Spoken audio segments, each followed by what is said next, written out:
gre v glavnem v osnovi za tekmovanje, deljeno na 3 discipline. Poligon, veščine in pot. Na vsakem se preverjajo neke spretnosti.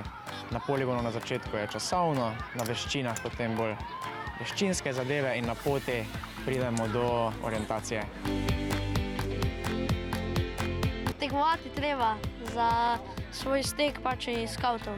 Poligon je pač kar zahteven, veliko ovir, meni je najtežje, pač ko se moraš vrteti, pa slalom pa to.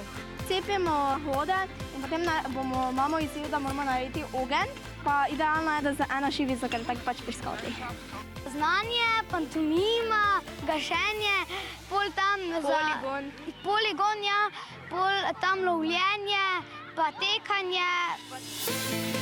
Zelo redko je, da vidimo, da se po blatu valjamo, da gremo s prijatelji v gozd, da kurimo, da hočemo prespati v divjini, da probamo živeti od tega, kar najdemo, da skavt gre v naravo, da prime sekiro, da sam zakuri ogenj.